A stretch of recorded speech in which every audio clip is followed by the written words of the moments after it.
আমি ধোপা সম্প্রদায়ের এক অতি সাধারণ ঘরের মেয়ে ছিলাম। আমার পেশা ছিল ধোপাখানায় জামাকাপড় ধোয়া এবং ইস্ত্রি করা। তখন আমার বয়স ছিল 18। আমাদের সামাজিক অবস্থান নিচু হলেও ঈশ্বর আমাকে অপরূপ সৌন্দর্য দিয়েছিলেন। আমার চুলগুলো ছিল বেশ লম্বা আর ঘন, কিন্তু আমি ছিলাম নিরক্ষর, নিজের নামটুকুও সই করতে পারতাম না। ছোটবেলা থেকে লেখাপড়ার দিকে আমার কোনো আগ্রহই জন্মায়নি। যেহেতু আমরা তথাকথিত নিচু জাতের মানুষ ছিলাম, তাই দুবেলা খাবারের জোগাড় করার জন্য বাবা মা শৈশব থেকেই আমাকে কাজে নামিয়ে দিয়েছিল। আমার বাবা মাও ধোপাখানায় কাজ করতেন এবং তাদের সঙ্গে আমি আর আমার আরও 2 বোনও হাত লাগাতাম। কিন্তু একটু বড় হওয়ার পর আমি নিজের গ্রাম ছেড়ে প্রায় 70 কিলোমিটার দূরে কাকুলি কাকিমা নামের এক মহিলার অধীনে একটা ছোট্ট শহরে কাজ করতে যাই। সত্যি বলতে আমার নিজের গ্রাম ছেড়ে ওই শহরে যাওয়ার কোনো ইচ্ছাই ছিল না, কিন্তু বাবা মা আমাকে বুঝিয়েছিল যে ওই শহরে নাকি অনেক বড় একটা ধোপাখানা আছে এবং সেখানে কাজ পেলে উপার্জনও বেশি হবে। তাই বাবা মায়ের কথা মেনে আমি কাকলি কাকিমার ধোপাখানায় কাজ শুরু করি। সেখানে আমার মতো আরও অনেক মেয়ে বিভিন্ন জায়গা থেকে কাজ করতে এসেছিল। আসলে আমাদের সম্প্রদায়ের বেশিরভাগ ছেলে মেয়েই ধোপাখানার কাজে নিযুক্ত থাকে, আর এ কারণেই আমাদের মধ্যে শিক্ষার আলো সেভাবে পৌঁছায়নি। তবে আমি দেখতে খুবই সুন্দর ছিলাম বলে আমার ভাগ্য হয়তো প্রসন্ন হয়েছিল, কিন্তু তার জন্য আমাকে অনেক কঠিন পরিস্থিতিও মোকাবিলা করতে হয়েছিল। আমি যখন কাকুলি কাকিমার ধোপাখানায় কাজ শুরু করলাম, সেখানে রীতা নামের একটা মেয়ে ছিল যে আমার রূপ দেখে ভীষণ হিংসা করত। বিষয়টা আমি প্রথমে ধরতে পারিনি, অনেক পরে আমার কাছে পরিষ্কার হয়েছিল। কাকুলি কাকিমার ধোপাখানায় যারা কাজ করত তারা অবশ্য আমাকে খুব স্নেহ করত, কারণ আমি স্বভাবগতভাবে খুব শান্ত ছিলাম এবং আমার সুন্দর চেহারার জন্য সবাই আমাকে ভালোবাসত। আমি সকলের কথাই মেনে চলতাম। অন্যদিকে কাকুলি কাকিমা ছিলেন বেশ কড়া মেজাজের। কাজে সামান্যতম ভুল হলেই তিনি আমাকে বকাঝাকা করতেন, কিন্তু তার মনটা ছিল খুব নরম। কারণ যখনই আমার মন খারাপ করত আর আমি বাড়ি যেতে চাইতাম, কাকুলি কাকিমা কখনো আমাকে বাধা দিতেন না। এভাবেই ধোপাখানায় আমার দিনগুলো বেশ ভালোই কেটে যাচ্ছিল। এর মধ্যে রীতার সঙ্গে আমার খুব ভালো বন্ধুত্ব গড়ে উঠেছিল। রীতা তার মনের সব কথা আমাকে বলতো আর আমিও আমার সব গোপন কথা তাকে জানাতাম। একদিন আমি আর রীতা একসঙ্গে ঘাটে বসে কাপড় কাচছিলাম। ঠিক সেই সময় খুব সুদর্শন এক যুবক মোটর সাইকেল নিয়ে ঘাটের সামনে এসে থামল। তারপর সে বাইক থেকে নেমে আমার দিকে তাকিয়ে ইশারে আমাকে ডাকলো। ছেলেটা যখন প্রথমবার আমাকে ইশারায় কাছে যেতে বলল, আমি বেশ ভয় পেয়ে গিয়েছিলাম, কারণ ওই ঘাটে বাইরের কোনো ছেলে বা মেয়ের আসা যাওয়া ছিল না। সেখানে কেবল কাকুলি কাকিমার কর্মচারীরাই থাকতো। ওই যুবককে আমি সেদিনই ঘাটে প্রথম দেখেছিলাম। সে যখন আমাকে ডাকলো, আমি খুব ভয়ে ভয়ে তার কাছে এগিয়ে গেলাম। ছেলেটি তখন তার গায়ের শার্টটা খুলে আমার হাতে দিয়ে বলল, এই জামাটা আমাকে কালকের মধ্যে পরিষ্কার করে দেবে। আমি তখন ছেলেটাকে জিজ্ঞাসা করলাম, বাবু, আপনি কি আমাকেই ডাকছিলেন? আর আপনি এই ঘাটে কেন এসেছেন? এখানে তো শুধু তারাই আসে যারা কাকুলি কাকিমার অধীনে কাজ করে। ছেলেটা আমার কথা শুনে হেসে ফেলে বলল, কাকুলি আমার মায়ের নাম।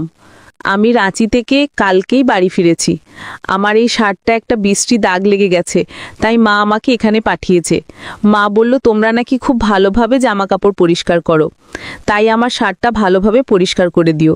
ছেলেটি আমার দিকে মিষ্টি হেসে বলল, তোমাকে একটা কথা বলবো? তুমি তো দেখতে ভীষণ সুন্দর। তুমি এখানে কেন কাজ করো? তুমি লেখাপড়া করো না? আমি তখন ছেলেটিকে বললাম, বাবু, আমরা পড়াশোনা করে কি করব? আমাদের সেই সামর্থ্য নেই যে আমরা পড়াশোনা চালিয়ে যাব, তাই আমাদের পড়াশোনার কথা বলে কোনো লাভ নেই, এটাই আমাদের পেশা। ছেলেটি তখন মুচকি হেসে বলল, তুমি অশিক্ষিত হলেও এতটাই সুন্দরী যে তোমার চেহারা দেখে যে কেউ তোমার প্রেমে পড়ে যাবে। আর আমার নাম হচ্ছে রোহান, নামটা মনে রেখো, কারণ আমি এখন থেকে প্রায়ই এখানে আসবো আমার জামা কাপড় পরিষ্কার করতে দেওয়ার জন্য। আর কালকে আমার এই জামাটা পরিষ্কার করে আমার বাড়িতে দিয়ে আসবে। এই কথা বলে সে সেখান থেকে চলে গেল। জানি না কেন ছেলেটির মুখ থেকে নিজের প্রশংসা শুনে আমার মনে খুব আনন্দ হয়েছিল। পরের দিন সকালে রোহানের জামাটা সুন্দর করে পরিষ্কার করে যখন আমি কাকুলি কাকিমার বাড়ি গেলাম, তখন দেখলাম ছেলেটির শরীর ঠিক রাখার জন্য ব্যায়াম করছে। সে আমাকে দেখা মাত্রই তাড়াতাড়ি উঠে আমার কাছে এসে বলল, আরে বাহ, তুমি আমার জামা নিয়ে এসেছো? তারপর সে জামাটা খুলে দেখে খুব খুশি হয়ে হঠাৎ করে আমার হাত দুটো ধরে বলল, অনেক ধন্যবাদ আমার জামাটা এত সুন্দরভাবে পরিষ্কার করার জন্য। আমার হাত দুটো ধরে সে আরও বলল, তুমি তো সারাদিন কাপড় কাচো, তা সত্ত্বেও তোমার হাত দুটো কত নরম। আমি তো লজ্জার সঙ্গে সঙ্গে নিজের হাত রোহানের হাত থেকে ছাড়িয়ে নিয়েছিলাম। তার মুখের হাবভাব আর কথা বলার ভঙ্গি দেখে আমি স্পষ্ট বুঝতে পারছিলাম যে রোহান আমার সঙ্গে প্রেমের অভিনয় করছিল। আমি ওই সব থেকে নিজেকে দূরে রাখতে চাইছিলাম, কারণ সে ছিল উচ্চশিক্ষিত আর আমি নিরক্ষর। তার সঙ্গে আমার কোনোভাবেই মেলবন্ধন সম্ভব ছিল না। তাছাড়া তারা ছিল অনেক ধনী আর আমি এক নিচু সম্প্রদায়ের সাধারণ মেয়ে। এসব যদি কাকুলি কাকিমা কোনোভাবে জানতে পারেন, তাহলে তিনি আমাকে তার এত বড় ধোপাখানা থেকে ঘাড় ধাক্কা দিয়ে বের করে দেবেন। এই ভয়ে আমি ওইসব জটিলতায় জড়াতে চাইছিলাম না। তাই আমি রোহানের আর কোনো কথা না শুনে সেখান থেকে দৌড়ে পালিয়ে এসে পড়েছিলাম। আমাদের ধোপাখানা থেকে কাকুলি কাকিমার বাড়ির দূরত্ব ছিল মাত্র 5 মিনিটের। কিন্তু আমিও নিজেকে বেশি দিন আটকে রাখতে পারিনি, কারণ রোহান ধীরে ধীরে আমার আরও কাছে আসার চেষ্টা করতে শুরু করেছিল। সে তো আমাকে দেখার অজুহাতে রোজ ঘাটে চলে আসতো এবং আড়াল থেকে আমাকে দেখত। আমি অনেক দিন তাকে এড়িয়ে চলার চেষ্টা করেছিলাম, কিন্তু শেষ পর্যন্ত পারিনি। সে আমাকে তার ভালোবাসার জালে জড়িয়ে ফেলেছিল এবং বলেছিল যে সে আমাকে অনেক সুখে রাখবে। আমি তাকে অনেক বোঝানোর চেষ্টা করেছিলাম যে তার সঙ্গে আমার বিন্দুমাত্র মিল নেই। আমি দেখতে সুন্দরী হলেও অশিক্ষিত এবং তার মা কোনো দিনও আমাদের এই সম্পর্ক মেনে নেবেন না। কিন্তু রোহান আমার কোনো কথাই শুনতে রাজি ছিল না। সে আমার ভালোবাসা পাওয়ার জন্য পাগল হয়ে গিয়েছিল। আমিও যখন তার প্রেমে পড়ে গেলাম, তখন সে একদিন আমাকে সিনেমা দেখতে নিয়ে গেল। এই কথাটা কিন্তু কেউ জানতো না। এমনকি আমি তখনও রীতাকেও এই বিষয়ে কিছু বলিনি যে আমি কাকুলি কাকিমার ছেলের সঙ্গে প্রেম করি। তখন আমরা দুজন লুকিয়ে লুকিয়ে দেখা করতাম। সেদিন আমি যখন রোহানের সঙ্গে দেখা করে ফিরছিলাম, তখন রীতা আমাকে বলল, তোর ব্যাপারে আমি সবকিছু জেনে গেছি। রীতার কথা শুনে আমি খুব ঘাবড়ে গিয়ে বললাম, আমার ব্যাপারে তুই কি জেনেছিস? রীতা তখন বলল, তুই কাকলি কাকিমার ছেলের সঙ্গে রোজ দেখা করিস। রীতা যখন আমার আর রোহানের ব্যাপারে সবকিছু জেনে গিয়েছিল, তখন আমি বাধ্য হয়ে তাকে সব সত্যি কথা নিজের মুখে বললাম। রীতা সবকিছু শোনার পরে খুব রেগে গিয়ে বলল, তুই যা করছিস সেটা অনেক বড় ভুল, কারণ তুই একটা অশিক্ষিত নিচু জাতের মেয়ে, আর ছেলেটা অনেক শিক্ষিত এবং ধনী। সে তোকে আমের আটির মতো চুষে ফেলে দেবে। সেদিন তুই কেঁদেও কুল পাবি না। আমাদের এত ভালো ভাগ্য হয়নি যে আমাদের মতো সাধারণ মেয়েকে কোনো ভালো ঘরের ছেলে পছন্দ করবে। তাই তোকে আগেই সাবধান করে দিচ্ছি, তুই কিন্তু ভুল পথে পা বাড়িয়েছিস। তোর বাবা মা তোকে এখানে টাকা রোজগার করার জন্য পাঠিয়েছে, আর তুই এখানে এসে বড় বড় স্বপ্ন দেখতে শুরু করেছিস। তোর কি মনে হয় একজন শিক্ষিত ধনী আর সুদর্শন ছেলে তোর মতো একটা মূর্খ মেয়েকে কেন বিয়ে করবে? সে তো তোর থেকে অনেক ভালো মেয়ে পেয়ে যাবে। ও তোর সঙ্গে শুধু ভালোবাসার নাটক করছে। তোর সঙ্গে প্রেমের অভিনয় করে তোর শরীরটাকে ভোগ করবে, তারপর তোকে নিজের জীবন থেকে ছুঁড়ে ফেলে দেবে। রীতার সব কথা শোনার পর আমার খুব কষ্ট হয়েছিল, কারণ রীতা যে কথাগুলো বলেছিল সেগুলো যে সত্যি হবে না তা তো জোর দিয়ে বলা যায় না। আর আমি রোহানকে ততদিনে খুব ভালোবাসতে শুরু করেছিলাম। তার টাকা পয়সা দেখে নয়, আমি তাকে মন থেকে ভালোবেসেছিলাম। এবং আমি এটাও ভালোভাবে জানতাম যে কাকুলি কাকিমা আমাদের দুজনের ব্যাপারে জানতে পারলে আমাকে এখান থেকে ঘাড় ধাক্কা দিয়ে বের করে দেবেন। আমি বুঝতে পারছিলাম না যে এবার আমি কি করব। পরের দিন আমি রোহানের সঙ্গে দেখা করে রীতার বলা সব কথা তাকে জানালাম, এবং আমি তাকে এটাও জিজ্ঞেস করেছিলাম যে সে আমার মতো একজন অশিক্ষিত মূর্খ মেয়ে যে কেন পছন্দ করেছে। সে তো আমার থেকে অনেক ভালো মেয়ে পেয়ে যাবে। সেদিন রোহান আমাকে বলেছিল সে নাকি আমার সৌন্দর্য দেখেই আমার প্রেমে পড়েছে, এবং আমি যে অশিক্ষিত তাতে তার কোনো সমস্যা নেই। সে নাকি গ্রামের সহজ সরল মেয়েদের খুব পছন্দ করে, আর এই জন্যই সে শহরে থাকা সত্ত্বেও কোনো শহরের মেয়েকে পছন্দ করেনি। সে আমার সৌন্দর্য আর নম্র স্বভাব দেখেই আমাকে পছন্দ করেছে। তারপর সেদিন রাতেই রোহান আমাকে তার বাড়িতে ডেকেছিল। কাকুলি কাকিমা যেহেতু বেশিরভাগ সময় লন্ড্রিতেই থাকতেন এবং আমাদের কাজকর্মের দেখাশোনা করতেন, তাই তিনি প্রায় সবসময় সেখানেই থাকতেন। রোহানের বাবা অনেক আগেই মারা গিয়েছিলেন, এবং তার বাবার মৃত্যুর পর থেকেই এই ব্যবসাটা তার মা এক হাতে সামলাচ্ছেন। যেদিন থেকে রীতা আমাদের সম্পর্কের ব্যাপারে সবকিছু জানতে পেরেছিল, সেই দিন থেকে আমি রোহানের সঙ্গে দেখা করার পর সবকিছু এসে রীতাকে বলতাম। জানি না কেন তখন সে আমাকে একটাই কথা বলতো যে এই সব কথা আমাকে শুনিয়ে কি লাভ, তোর প্রেমের কথা তুই নিজের কাছেই রাখ। সেদিন রাতে আমি যখন রোহানের বাড়িতে গিয়েছিলাম, তাদের বাড়ির পিছন দিক দিয়ে আমি রোহানের ঘরে ঢুকেছিলাম। আসলে রোহান আমাকে আগে থেকেই বলে রেখেছিল বাড়ির পিছনের দরজা দিয়ে তার ঘরে আসতে। সেই দিন আমি যখন তার ঘরে গেলাম, সে আমাকে অনেক আদর করেছিল এবং আমাদের দুজনের মধ্যে এক গভীর সম্পর্ক তৈরি হয়েছিল। তখন আমিও আবেগের বশে তার শরীরের স্পর্শ পেয়ে সবকিছু ভুলে গিয়ে নিজেকে তার কাছে সম্পূর্ণভাবে সঁপে দিয়েছিলাম। সেই দিন আমি বুঝতে পেরেছিলাম ভালোবাসা কি আর আদর কি। রোহান যে আমাকে আদর করেছিল সেই কথাগুলো আমি এসে রিতাকে বলেছিলাম। সে তখন খুব রেগে গিয়ে আমাকে বলেছিল, তোর লজ্জা করে না বিয়ের আগেই একটা ছেলের স্পর্শ নিতে? রিতা তো বিশ্বাসই করতে চাইছিল না যে রোহান সত্যি আমাকে ভালোবাসে। পরের দিন বিকেলে যখন রোহান আমার সঙ্গে দেখা করতে এসেছিল, তখন সে আমাকে জিজ্ঞেস করল, তোমার সঙ্গে যে বান্ধবীটা থাকে তার নাম কি? আমি তখন বললাম, তার নাম রিতা। রোহান তখন বলল, রিতা নাকি তার জন্য গাজরের হালুয়া নিয়ে গিয়েছিল। আমিই রিতাকে বলেছিলাম যে রোহান গাজরের হালুয়া খুব ভালোবাসে। রোহান আরও বলল যে মিতা নাকি তার জন্য গাজরের হালুয়া নিয়ে গিয়েছিল। আমি তো এটাই বুঝতে পারছিলাম না, সে তো আমাদের দুজনের ভালোবাসা মেনে নিতে পারেনি, তাহলে সে রোহানের জন্য গাজরের হালুয়া কেন নিয়ে গেল? এমনকি রোহান তো এটাই ভেবেছিল যে আমি হয়তো নিজের হাতে রান্না করে রিতার হাত দিয়ে পাঠিয়েছি, তাই সে খুব আনন্দের সঙ্গে গাজরের হালুয়াটা খেয়েছিল। কিন্তু হালুয়াটা খাবার পরই রোহান জানতে পেরেছিল যে ওটা রিতা নিজের হাতে রান্না করে তার জন্য নিয়ে এসেছে। আমি আর রিতাকে এই ব্যাপারে জিজ্ঞেস করিনি যে সে কেন রোহানের জন্য গাজরের হালুয়া নিয়ে গেছিল। তার পরের দিন সকালে আমি যখন একজন গ্রাহকের জামাকাপড় কেচে মেলে দেওয়ার জন্য যাচ্ছিলাম, ঠিক সেই সময় রিতা এসে বলল, রোহান নাকি আমার জন্য ঘাটের কাছে অপেক্ষা করছে। সে নাকি আমাকে খুব জরুরিভাবে ডেকেছে। রোহান আমাকে ডেকেছে? এই কথাটা শুনে আমি পরিষ্কার করা কাপড়গুলো সেখানেই রেখে তাড়াতাড়ি রোহানের সঙ্গে দেখা করতে ছুটলাম। কিন্তু ঘাটের কাছে গিয়ে দেখি রোহান সেখানে নেই। তাই আমি সোজা তার বাড়িতেই দেখা করতে চলে গেলাম। ওই সময় কাকলি কাকিমার লন্ড্রিতেই ছিলেন, তাই তিনি জানতেও পারতেন না যে আমি রোহানের সঙ্গে তার ঘরে দেখা করতে যেতাম।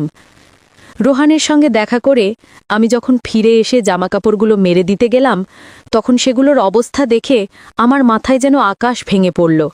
কারণ ওই জামাকাপড়গুলোতে কেউ এত বেশি পরিমাণে নীল দিয়েছিল যে সবগুলো নষ্ট হয়ে গিয়েছিল।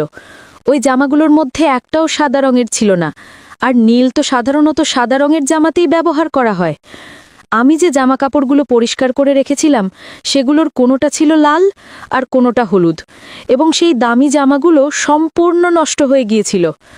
আমি তো বুঝতে পারছিলাম না যে এবার আমি কি করব।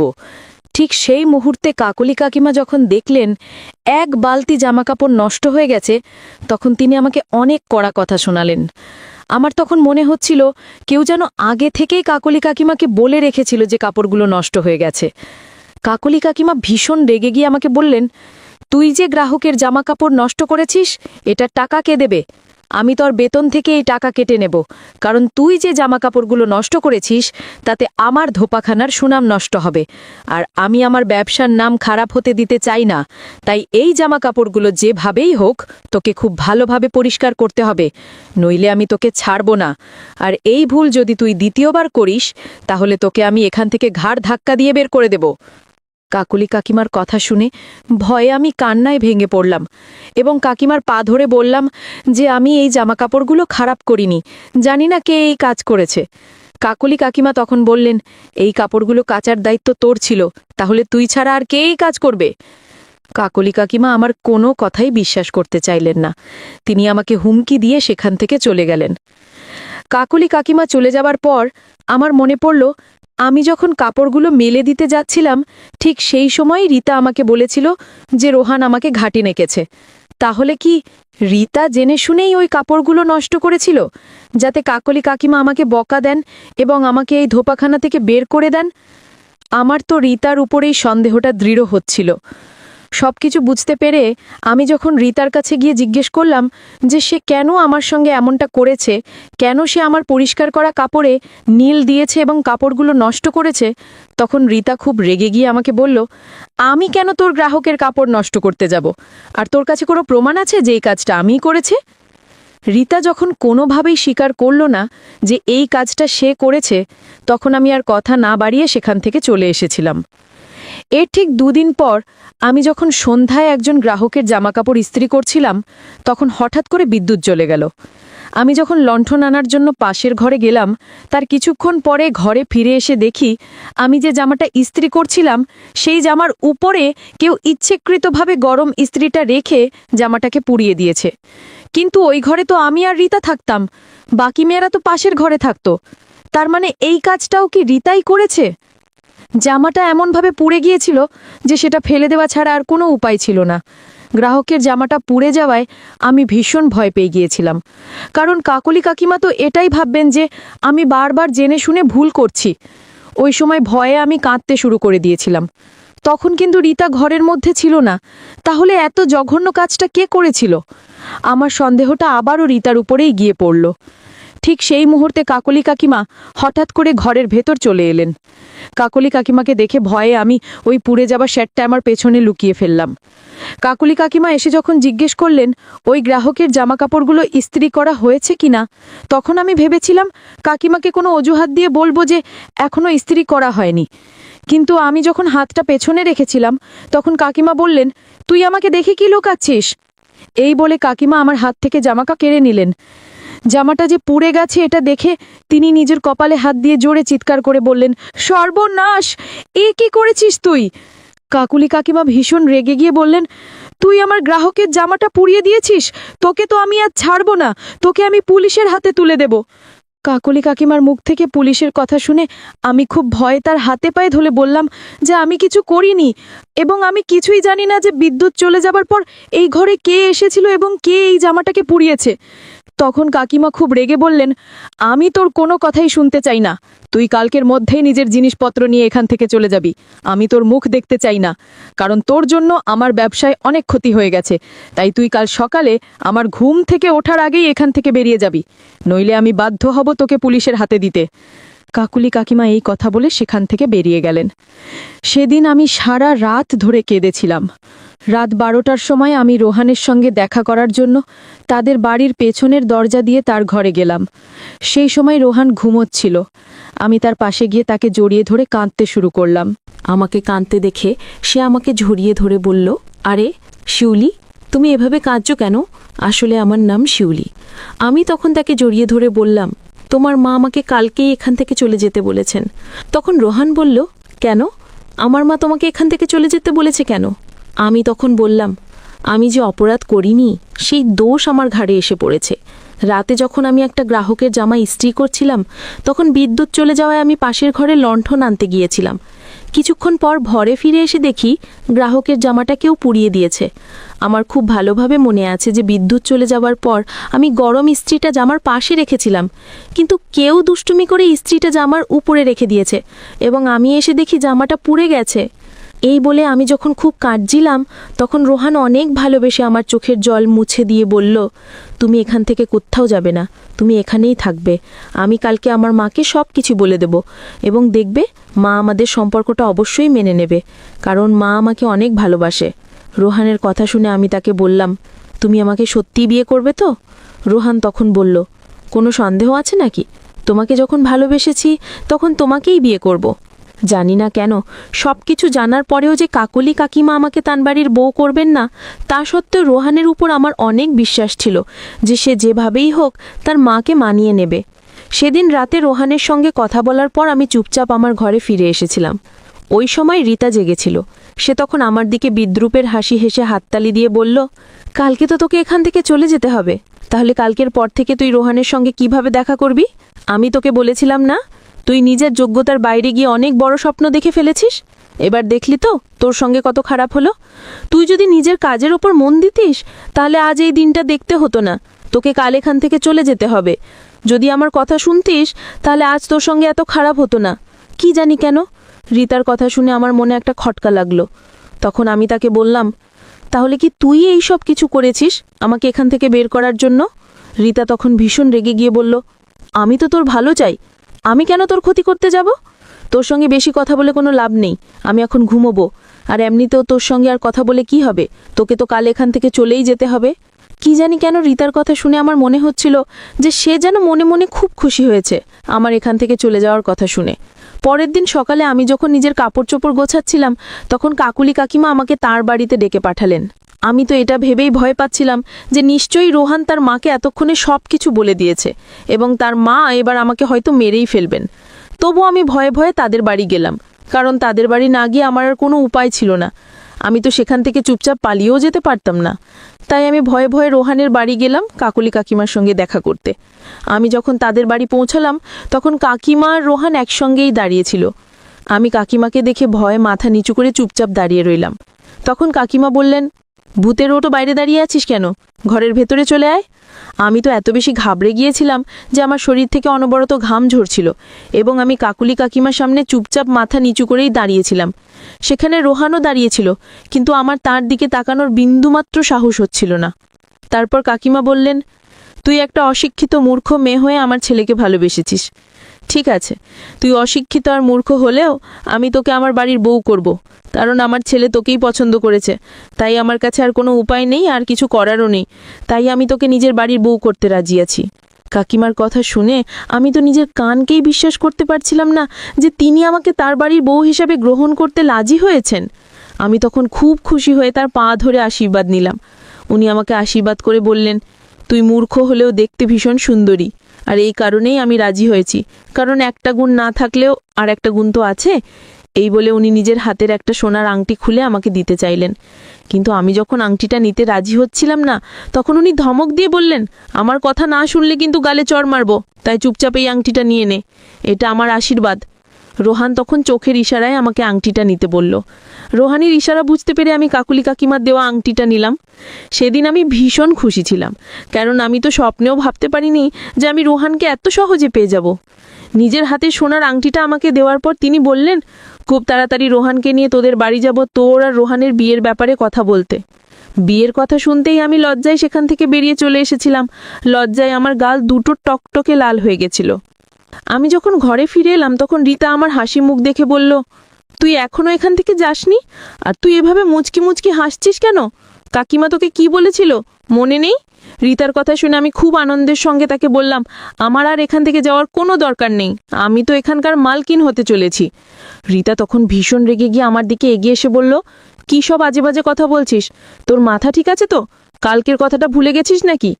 আমি তখন রীতাকে বললাম, আমি কিছুই ভুলিনি, আমার সব কিছু মনে আছে। আসলে কাকলি কাকিমা আমাকে ডেকেছিলেন, আর উনি রোহান আর আমার সম্পর্কটা মেনে নিয়েছেন। কাকলি কাকিমা যে আমাদের সম্পর্কটা মেনে নিয়েছেন এই কথাটা শুনতে রীতা খুব রেগে আমার দিকে বড় বড় চোখ করে বলল, কাকিমা তোদের সম্পর্কটা মেনে নিয়েছে? এটা হতেই পারে না। আমি তোটা এখান থেকে বের করার জন্য কত ষড়যন্ত্র করলাম, আর কাকিমা এত সহজে তোদের সম্পর্কটা মেনে নিল? আমি এটা হতে দেব না। রীতার মুখ থেকে এসব কথা শুনে আমার পায়ের তলার মাটি যেন সরে গেল। তার মানে আমার সন্দেহটা একদম ঠিক ছিল। আমি তখন রীতাকে বললাম, তার মানে তুই আমাকে এখান থেকে বের করার জন্য এসব করেছিস? প্রথমে জামা কাপড় নষ্ট করা এবং পরে গ্রাহকের জামা পুড়িয়ে দেওয়া, এইসব তোরই ষড়যন্ত্র ছিল?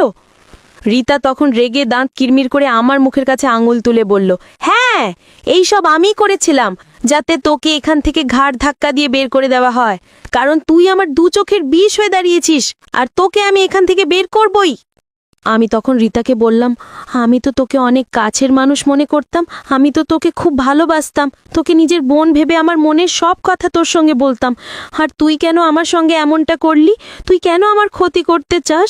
আমি তো তোর কোনো ক্ষতি করিনি, তাহলে তুই কেন আমার ক্ষতি করতে চাস? রীতা তখন রাগে চিৎকার করে বলল, তুই যদি মূর্খ অশিক্ষিত হয়ে রোহানের মতো ছেলেকে পেতে পারিস, তাহলে আমি কেন রোহানকে পাবো না?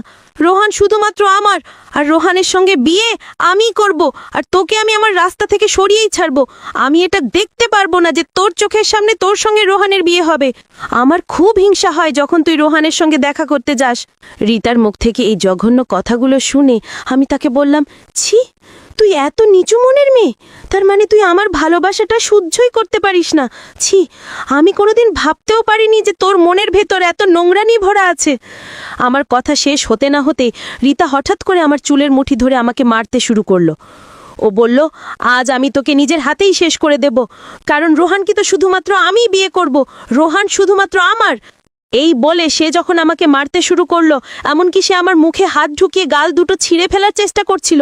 আমি যখন যন্ত্রণায় চিৎকার চেঁচামেচি ও হাত পা ছুটতে শুরু করলাম, তখন পাশের ঘর থেকে কাকিমা ও বাকি মেয়েরা আওয়াজ পেয়ে তাড়াতাড়ি ঘরের ভেতরে ছুটে এলো। আসলে রীতা খুব হিংস্রভাবে আমাকে মারতে শুরু করেছিল। তার শরীর স্বাস্থ্য যেহেতু আমার থেকে অনেকটাই ভালো ছিল, তাই আমি নিজেকে তার হাত থেকে ছাড়াতে পারছিলাম না। সেই যখন আমার গলা চেপে ধরেছিল, তখন আমি হাতের কাছে যা পাচ্ছিলাম তাই ছুঁড়ে মারতে শুরু করেছিলাম এবং চেষ্টা করছিলাম নিজেকে তার হাত থেকে ছাড়িয়ে সেখান থেকে পালিয়ে যেতে, কিন্তু আমি পারিনি। ঘরের ভেতরে যখন অনেক বেশি ধস্তাধস্তি শুরু হয়েছিল, তখন পাশের ঘর থেকে কাকিমাও বাকি মেয়েরা ছুটে এসেছিল। ঘরে এসে তারা যখন দেখলো রীতা আমাকে খুব বাজেভাবে মারছে, তখন তারা সবাই মিলে রীতাকে চেতে ধরলো এবং কাকলি কাকিমাকে ফোন করে আমাদের ঘরে ডাকলো। তারপর কাকলি কাকিমা এসে যখন দেখলেন আমার অবস্থা খুবই খারাপ করে দিয়েছে রীতা, তখন তিনি ভয় পেয়ে পুলিশকে ফোন করতে বাধ্য হলেন। রীতার মাথায় যেহেতু আমাকে মারার ভূত চেপেছিল, তাই তাকে পুলিশের হাতে তুলে দেওয়া ছাড়া আর কোনো উপায় ছিল না। সেদিন তো আমার এমন অবস্থা হয়েছিল যে আমি মনে মনে ভেবেই নিয়েছিলাম হয়তো আজকেই আমার শেষ দিন, হয়তো রীতার হাতেই আমার মৃত্যু হবে। কিন্তু ঈশ্বর আমাকে বাঁচিয়েছিলেন। ওই ঘটনাটা ঘটার 15 দিনের মধ্যেই কাকলি কাকিমা আমাদের বাড়িতে গিয়ে আমার বাবা মাকে রোহান আর আমার বিয়ের প্রস্তাব দিলেন। আমার বাবা মা তো ভীষণ খুশি হয়েছিলেন। বিয়ের পরে আমি এখন শ্বশুর বাড়িতেই আছি।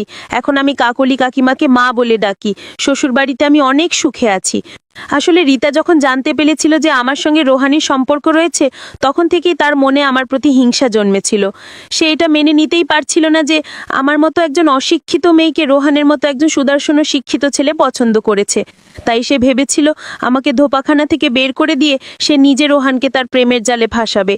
কিন্তু রোহান তো আমাকেই মন থেকে ভালোবাসতো, সে আমাকেই পছন্দ করত। এমনকি রীতা নাকি অনেকবার লুকিয়ে রোহানের সঙ্গে কথা বলারও চেষ্টা করেছিল, কিন্তু রোহান তার দিকে ফিরেও তাকাতো না, কারণ রোহান তো আমাকে ভালোবাসতো।